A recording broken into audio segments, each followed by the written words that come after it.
របៀបចុះឈ្មោះជាអ្នកសេដ្ឋកិច្ចក្រៅប្រព័ន្ធតាមរយៈកម្មវិធីទូរស័ព្ទដៃ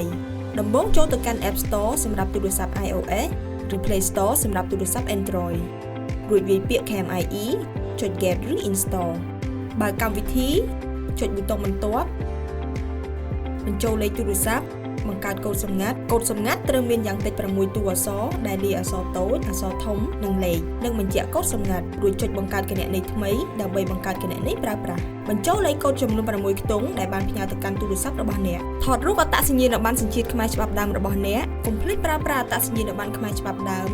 ដកថង់ប្លាស្ទិកប្រសិនបើមានហើយថតឲ្យបានច្បាស់ថតរូបផ្ទៃមុខរបស់អ្នកដោយហាមពាក់ម៉ាស់មួកនិងឬវ៉ែនតាក្នុងអំឡុងពេលថតរូបទៀងផ្ទាត់ព័ត៌មានអត្តសញ្ញាណប័ណ្ណរបស់អ្នកដែលបានបំពេញដោយស្វ័យប្រវត្តិហើយកែតម្រូវក្នុងករណីរកឃើញខុសបញ្ចូលអាសយដ្ឋាន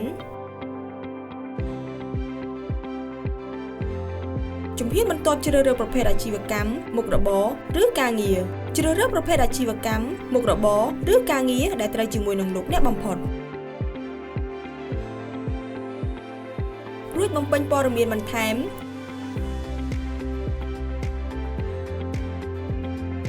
បញ្ចូលរូបថតផ្ទៃមុខជាមួយទីតាំងអាជីវកម្មនិងរូបថតសកម្មភាពអាជីវកម្មរួចចុចសញ្ញាគ្រីសនៅក្នុងប្រអប់ចុចប៊ូតុងបន្ទាប់ឬចុចប៊ូតុងរក្សាទុកនិងបន្ថែមអាជីវកម្មមុខរបរឬការងារថ្មីក្នុងករណីមានមុខរបរឬការងារផ្សេងទៀតដែលមាននៅក្នុងសេដ្ឋកិច្ចក្រៅប្រព័ន្ធ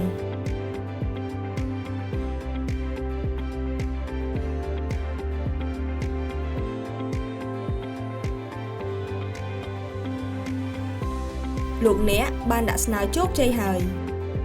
សូមរងចាំការត្រួតពិនិត្យនិងសម្រេចពីមន្ត្រីមានសមត្ថកិច្ចក្នុងរយៈពេលយ៉ាងយូរមួយថ្ងៃនៃថ្ងៃធ្វើការរួចទាញយកវិញ្ញាបនបត្រ Digital ទុកប្រើប្រាស់ជាការស្រេច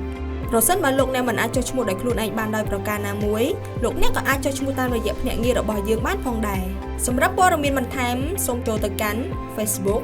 Telegram YouTube របស់ថ្នាក់ Digital សម្រាប់ការអភិវឌ្ឍសេដ្ឋកិច្ចក្រៅប្រព័ន្ធនិង TikTok KMIE